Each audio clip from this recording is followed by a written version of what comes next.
ತಾಳಿ ಕಟ್ಟಕ್ಕೆಲ್ಲ ಇನ್ನೇನು ಹುಡುಗ ಹಿಂಗೆ ಕೈ ಹಾಕಿರ್ಬೇಕಾದ್ರೆ ಹಿಂಗೆ ಅಂದಾಳ್ಕತ್ತ ಹಾಂ ಬೇಡ ನಾನು ಲವ್ ಮಾಡ್ತಾ ಇದ್ದೀನಿ ಅಂತ ಬಂದವ್ರೆ ಪೊಲೀಸ್ ಬಂದವ್ರೆ ಹುಡುಗಿ ಕರ್ಕೊಂಡು ಹೋದ್ರು ಸ್ಟೇಷನ್ಗೆ ಎಲ್ಲ ಮಾಡ್ತಾ ಇದ್ದಾರೆ ವ್ಯವಸ್ಥೆ ಮದುವೆ ಫಿಕ್ಸ್ ಆಗಿ 3 ತಿಂಗಳಾಯ್ತು. ಹಾಂ ಗೌರ್ಮೆಂಟ್ ಟೀಚರ್ ಹುಡುಗ ಒಂಚೂರು ಅವ್ರ ಅಪ್ಪಗೆ ಒಂಚೂರು ಗೊತ್ತಿಲ್ವಂತೆ ಹುಡುಗಿ ತಾಯಿ ತಂದೆಯೇ ಗೊತ್ತಿಲ್ಲ. ಅಯ್ಯೋ ಎಷ್ಟು ಖುಷಿಲಿದ್ರು ಅಂದ್ರೆ ಅಷ್ಟು ಖುಷಿಲಿದ್ರು. ಅಯ್ಯೋ ಪಾಪ ಎಷ್ಟು ಹೋರಾಟ ಮಾಡಬೇಕು, ಒಂದು ಸಾಮಾನು ತರಬೇಕು ಅಂದ್ರೆ ಎಷ್ಟು ಕಷ್ಟ ಇರುತ್ತೆ ಇವತ್ತು. ಎಲ್ಲ ಮಾಡ್ಯವ್ರೆ ಆದರೂ ಈ ಥರ ಮೋಸ ಮಾಡಿದ್ದಾರೆ ಹುಡುಗಿ. ಅದೇನಪ್ಪ ಗೊತ್ತಿಲ್ಲ ಇವತ್ತಿನ ಕಾಲದ ಹುಡುಗಿರು. ಬಂದೋತಿ ಎಲ್ಲ ಹೋದ್ಲು ಅಂದರು ಆಗೋಯ್ತು. ನಮಗೆ ನಡೆದಾರಿಲ್ಲೇ ಮದುವೆ ಕ್ಯಾನ್ಸಲ್ಲು ಅಂದರು ಅಷ್ಟೇ ಗೊತ್ತು. ನೋಡೋಣ ಅಂತ ಬಂದು ಮಾಡ್ಕೊಂಡಿದ್ರು ಪಾಪ ಎಲ್ಲನೂ ಮಾಡ್ಕೊಂಡಿದ್ರು.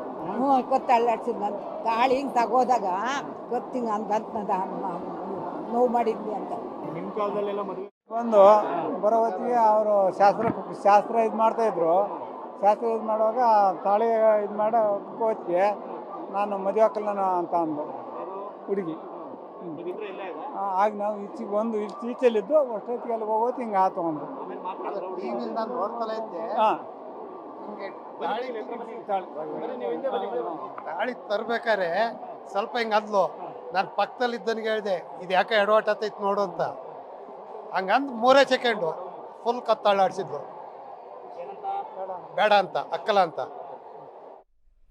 ಓಕೆ, ಇನ್ನು ಈ ಬಗ್ಗೆ ಮಾತನಾಡೋದಕ್ಕೆ ವಧುವಿನ ಕಡೆಯವರು ಮಂಜುನಾಥ್ ಅಂತ ಅಂದ್ಬಿಟ್ಟು ಸಂಬಂಧಿಕರು ನಮ್ಮ ಜೊತೆ ಸಂಪರ್ಕದಲ್ಲಿದ್ದಾರೆ. ನಮಸ್ಕಾರ ಮಂಜುನಾಥ್ ಅವರೇ.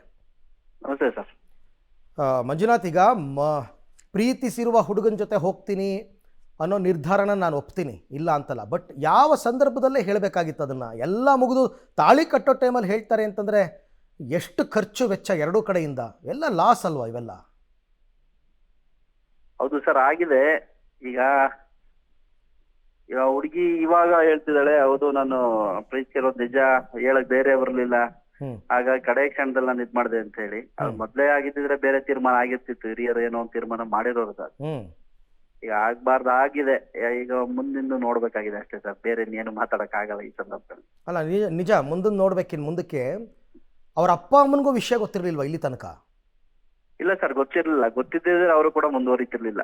ಖಂಡಿತವಾಗ್ಲೂ ಗೊತ್ತಿಲ್ಲ ಅವ್ರಿಗೆ. ಅಂದ್ರೆ ಈಕೆ ಲವ್ ಮಾಡೋ ವಿಚಾರ ಯಾರಿಗೂ ಹೇಳಿಲ್ಲ?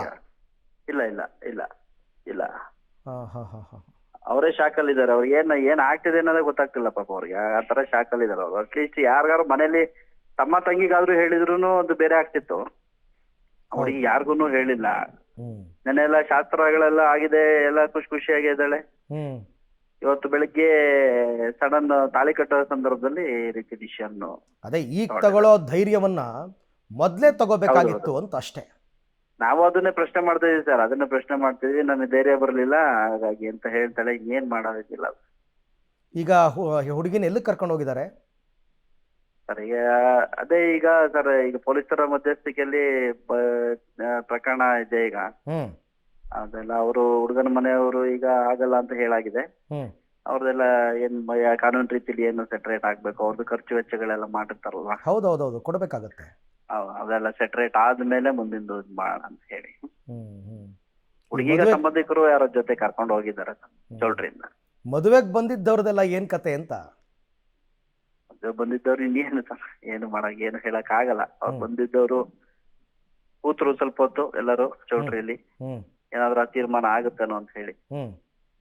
ಇಲ್ಲ, ಅದು ಒಂದೇ ಡಿಸಿಷನ್, ನಾನು ಆಗಲ್ಲ, ಹಿಂಗೆ ನಾನು ಲವ್ ಮಾಡ್ಕೊಂಡಿದೀನಿ ಅಂತ ಹೇಳಿ ಕೊನೆಯಲ್ಲಿ ಹೇಳಿದ್ಲು ಹುಡುಗಿ. ಅದ್ ಹೇಳಿದ್ಮೇಲೆ ಎಲ್ಲ ಹೊರಟ್ರು ಅಂತ. ಈಗ ನನ್ನ ಪ್ರಕಾರ ಹುಡುಗಿ ತಂದೆನೂ ಬೇಕಾದಷ್ಟು ಖರ್ಚು ಮಾಡಿದ್ದಾರೆ ಅಂತ ಅನ್ಕೋತೀನಿ ಮದುವೆಗೆ. ಹೌದೌದು ಸರ್, ಮಾಡಿದ್ದಾರೆ. ಸಹಜವಾಗಿ ಅವರು ಪ್ರೈಮರಿ ಟೀಚರು, ಅವರು ಕೂಡ ಆರೋಗ್ಯ ಸರಿ ಇಲ್ಲ ಪಾಪ. ಅವ್ರು ಖರ್ಚು ವೆಚ್ಚ ಮಾಡಿದ್ರು. ಒಳ್ಳೆ ಹಾಸನದಲ್ಲಿ ಹೆಸರಾಂತ ಚೌಟ್ರಲ್ಲೇ ಮದುವೆನೂ ಮಾಡ್ತಾ ಇದ್ರು. ಕಡೆ ಕ್ಷಣದಲ್ಲಿ ಅವಳ ಡಿಸಿಷನ್ ಇಂದಾಗಿ ಸ್ವಲ್ಪ ಈ ತರ ಆಗೋಗಿತ್ತು. ಅದೇನೋ ತಾಳಿ ಕಟ್ಟೋ ಟೈಮಲ್ಲಿ ಯಾವ್ದೋ ಫೋನ್ ಬಂತು ಆಕೆಗೆ ಅಂತ ಕೇಳ್ಪಟ್ಟೆ, ನಿಜನಾ? ಇಲ್ಲ ಸರ್, ತಾಳಿ ಕಟ್ಟೋ ಟೈಮಲ್ಲಿ ಏನ್ ಬಂದಿಲ್ಲ ಅಂತ ಕಾಣ್ತದೆ. ಬಟ್ ಬೆಳಗ್ಗೆ ಸಂಪರ್ಕದಲ್ಲಿ ಇದ್ದಾಳೆ ಹುಡುಗನ ಜೊತೆ. ಇದಾರೆ, ಪ್ರೀತಿಸಿದ ಹುಡುಗನ ಜೊತೆ ಸಂಪರ್ಕದಲ್ಲಿ ಇದ್ದಾಳೆ. ಕೊನೆ ಮೂಮೆಂಟ್ ಅಲ್ಲಿ ಏನೋ ನಾನು ಮರೆಯಕ್ ಆಗ್ತಿಲ್ಲ ಅನ್ನೋ ರೀತಿಲಿ ಮಾತಾಡಿದ್ಲು. ಬಿಟ್ರೆ ಇನ್ನೇನು. ಅಲ್ಲ, ಎಷ್ಟು ವರ್ಷದಿಂದ ಆಕೆ ಪ್ರೀತಿ ಮಾಡ್ತಾ ಇದ್ರೋ ಏನೋ ಗೊತ್ತಿಲ್ಲ. ಬಟ್ ಒಂದು ಚೂರು ಯಾರಿಗೂ ಅನುಮಾನನೇ ಬಂದಿಲ್ವಲ್ಲ? ಹೌದು ಸರ್, ಅದು ಅಟ್ಲೀಸ್ಟ್ ಹೇಳಿದ್ರೆ ಮನೆಯಲ್ಲಾದ್ರೂ ಹೇಳಿದ್ರೆ ಅದು ಡಿಸಿಷನ್ ಬೇರೆ ಆಗ್ತಿತ್ತು. ಹೌದೌದೌದು, ಏನಾದ್ರು ಒಂದು ತಗೊಳ್ಳೋರು, ಒಂದು ಡಿಸಿಷನ್ ತಗೊಂಡಿರೋರು. ಅದು ಡಿಸಿಷನ್ ಬೇರೆ ಇಷ್ಟೆಲ್ಲ ರಂಪಾಟ ಆಗ್ತಿರ್ಲಿಲ್ಲ. ಹ್ಞೂ ಎಲ್ಲದೂನು ಈಗ ಹಣಕಾಸಿನ ಹೊರೆ ಪ್ರತಿಯೊಂದನ್ನು ಕೂಡ ತಗ್ತಿತ್ತು ಅವ್ರ ಕುಟುಂಬಕ್ಕೆ. ಆಮೇಲೆ ಅವ್ರ ಅಪ್ಪ ಅಮ್ಮಂಗೂ ಅವಮಾನ ಇದು ಹೌದೌದು ಅಲ್ವಾ? ಹೌದು ಸರ್. ಏನ್ ತಾಯಿ ಹೌದು ಆಗುತ್ತೆ ಸರ್, ಏನು ಮಾಡಂಗಿಲ್ಲ, ಸಹಿಸ್ಕೋಬೇಕಾಗಿದೆ ಅವ್ರಷ್ಟೇ. Very unfortunate. Thank you Manjunath, ನಮ್ಮ ಜೊತೆ ಮಾತನಾಡಿದ್ದಕ್ಕೆ ಧನ್ಯವಾದ.